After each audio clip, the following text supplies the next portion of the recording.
Bonjour à tous, voici une vidéo consacrée à un sujet type bac, un sujet de C3, portant sur la mobilité sociale. Je voulais l'intituler « À l'aide de vos connaissances et du dossier documentaire ». Ça commence toujours comme ça en EC3, à l'aide de vos connaissances et du dossier documentaire. Ça veut dire quoi exactement? Que vous devez être capable de mobiliser les connaissances acquises durant l'année, mais aussi être capable d'exploiter un dossier documentaire, en sachant que le dossier documentaire est composé en EC3 de 2 documents statistiques et un document texte. Vous montrerez que l'évolution de la structure socio-professionnelle peut expliquer la mobilité sociale. Vous montrerez, il s'agit ici d'un sujet de démonstration, que l'évolution de la structure socio-professionnelle. L'évolution de la structure socio-professionnelle, vous l'avez vu dans le chapitre sur la structure sociale. Vous avez vu par exemple que la France a connu une salarisation de la société. On a de plus en plus de salariés et de moins en moins d'indépendants. Vous avez vu aussi que la part des ouvriers dans l'emploi total avait diminué. On avait de moins en moins d'ouvriers et on a de plus en plus de personnes qui occupent des postes dans d'autres catégories socio-professionnelles, comme les cadres et les professions intellectuelles supérieures, les professions intermédiaires ou encore les employés.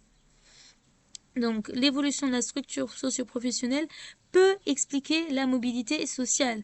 Donc, on vous demande de montrer qu'elle peut expliquer la mobilité sociale. Sachant que le terme de mobilité sociale, il ne faut pas oublier de le définir quand? De le définir en introduction. D'accord? Il est essentiel que vous sachiez définir le terme de mobilité sociale dans l'introduction.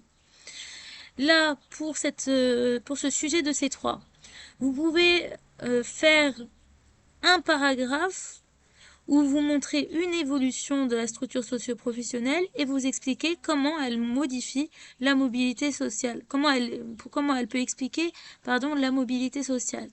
Donc là, par exemple, pour le premier paragraphe, oui, j'ai choisi de parler des ouvriers, de montrer que le déclin des ouvriers dans la société française et l'essor des CSP suivantes, CPIS, pays et employés, explique la mobilité sociale.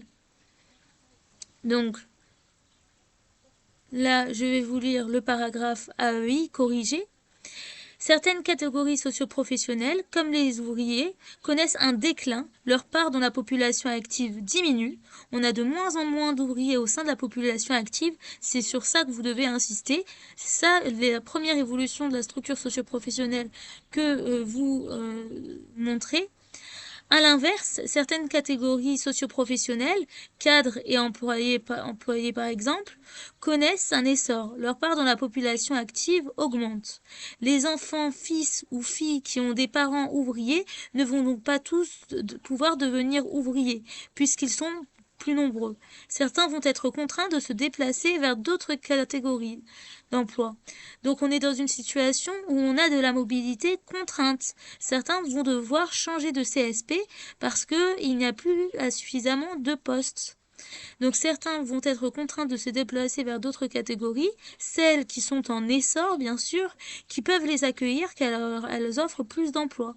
C'est bien la modification de la structure socio-professionnelle qui cause ici de la mobilité sociale, qu'on appelle structurelle. Donc, vous montrez que la part des ouvriers baisse, vous montrez que la part d'autres CSP augmente, notamment les cadres et les employés, que tous les enfants et les enfants d'ouvriers ne pourront pas devenir ouvriers, mais vont donc basculer vers d'autres catégories socio-professionnelles. On va avoir un déplacement vers d'autres catégories parce qu'elles offrent plus d'emplois. On a bien une modification de la structure socio-professionnelle avec une baisse donc des ouvriers et un essor d'autres catégories socio-professionnelles qui cause de la mobilité contrainte, aussi appelée mobilité structurelle. Donc, deuxième catégorie, paragraphe AEI, portant ici sur le phénomène de salarisation. En fait, on a de moins en moins de personnes qui sont issues des catégories des indépendants. Les catégories des indépendants, pour rappel, ce sont les catégories 1 et 2 des CSP. La catégorie 1, agriculteur exploitant, catégorie 2, artisans, commerçants et chefs d'entreprise. Donc, certaines catégories socio-professionnelles, comme les agriculteurs artisans, commerçants, c'est-à-dire les indépendants, connaissent un déclin. Leur part dans la population active diminue. On a une baisse de ces deux catégories-là. À l'inverse, certaines CSP, cadres et employés, donc des salariés, connaissent un essor. Leur part dans la population active augmente. C'est pour ça qu'on peut parler de salarisation, parce qu'on a une augmentation de la part des salariés dans la population active. Les enfants, filles ou fils qui ont des parents indépendants ne vont donc pas tous pouvoir devenir indépendants, puisqu'ils sont plus nombreux que le nombre d'emplois dans ce secteur. Certains vont être contraints de se déplacer vers les catégories en essor, les catégories de salariés, qui peuvent les accueillir car elles offrent plus d'emplois. C'est bien la modification de la structure socio-professionnelle qui cause de la mobilité sociale, ici de la mobilité de statut, parce qu'on passe d'un statut d'indépendant à un statut de salarié, qu'on appelle structurel. Donc, premier paragraphe AEI, on montre que la part des ouvriers diminue et qu'on a une augmentation d'autres CSP, notamment les CPIS, les pays et les employés. Deuxième paragraphe AEI, on montre qu'on assiste à un phénomène de salarisation. On a de plus en plus de salariés dans la population active et de moins en moins d'indépendants. Donc, on a de la mobilité structurelle du fait de cette évolution de la structure socio-professionnelle. Et enfin, vous avez les femmes. La féminisation des femmes a un impact sur la mobilité des femmes. Le taux d'activité des femmes n'a fait qu'augmenter depuis les années 50. Elles ont plus souvent un emploi salarié et les femmes peuvent aussi accéder à des emplois de responsabilité. Les femmes connaissent donc une mobilité sociale ascendante. Et si nous les comparons à leurs mères qui n'avaient pas autant de responsabilités, c'est bien la modification de la structure socio-professionnelle, féminisation de la population active, qui cause ici de la mobilité sociale qu'on appelle également structurelle. Voilà pour ce sujet de ces trois. Donc, un sujet avec 3 paragraphes AEI, un paragraphe AEI où on montre que on a un déclin des ouvriers et une augmentation de nouvelles catégories socio-professionnelles, ce qui cause donc de la mobilité structurelle.